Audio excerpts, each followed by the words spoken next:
Hitler کون تھا اور کہاں پیدا ہوا تھا، آج ہم جانیں گے اس ویڈیو میں۔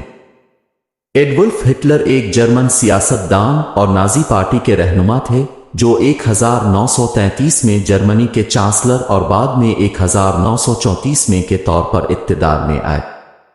وہ 20 اپریل 1889 کو آسٹریا ہنگری کے بروناؤ میں پیدا ہوئے اور اپریل کو انتقال کر گئے۔ 1945 برلن، جرمنی میں دوسری جنگ عظیم کے دوران ہٹلر کی قیادت نے ہولوکاسٹ میں 60 لاکھ یہودیوں سمیت لاکھوں افراد کی موت کا باعث بنا۔ ابتدائی زندگی اور تعلیم۔ ایڈولف ہٹلر ایلوئس ہٹلر اور اس کی تیسری بیوی کلارا پولز کے ہاں پیدا ہونے والے 6 بچوں میں چوتھا تھا۔ اس نے اپنا ابتدائی بچپن آسٹریا میں گزارا، لیکن جب وہ 3 سال کا تھا تو اپنے خاندان کے ساتھ جرمنی چلا گیا۔ ہٹلر کے والد کسٹم اہلکار تھے اور اس کی ماں گھریلو خاتون تھیں۔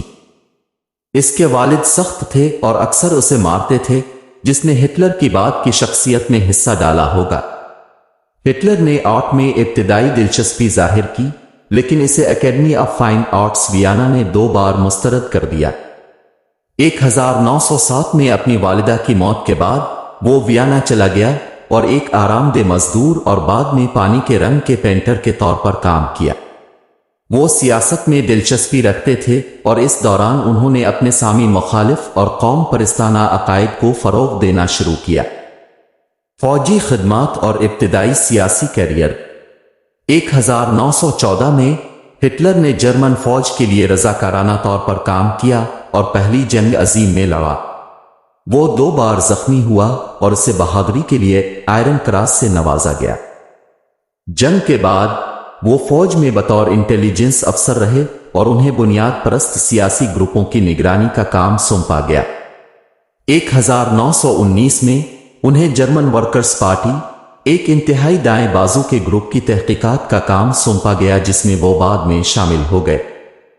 ہٹلر 1921 میں پارٹی کا لیڈر بنا اور اس کا نام تبدیل کر کے national socialist German workers party, Nazi party رکھ دیا۔ اس نے ایک مقرر کے طور پر اپنی صلاحیتوں کو حامیوں کی بڑھتی ہوئی تعداد کو راغب کرنے کے لیے استعمال کیا اور ایک مضبوط سامی مخالف پیغام تیار کیا۔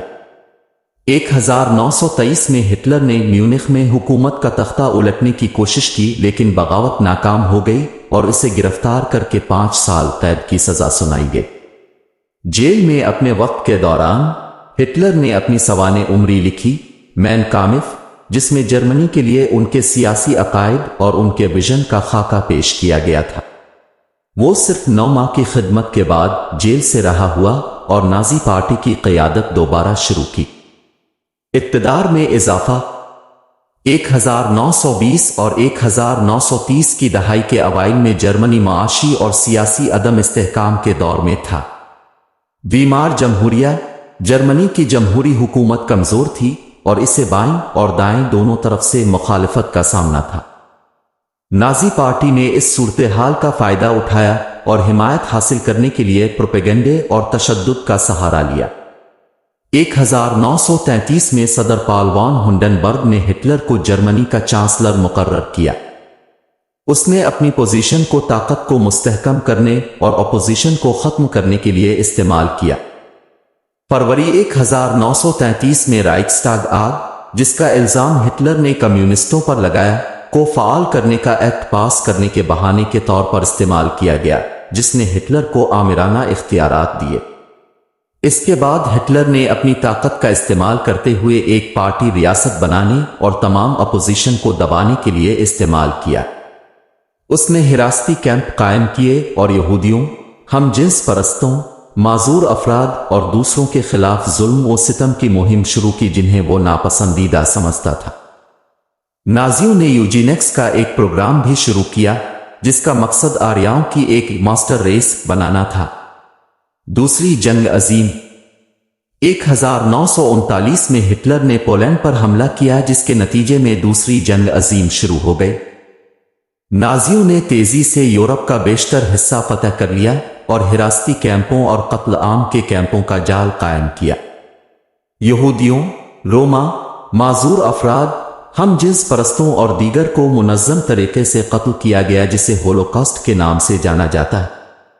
جنگ 1942 میں جرمنی کے خلاف ہو گئی اور 1945 تک اتحادیوں نے یورپ کے بیشتر حصے پر قبضہ کر لیا۔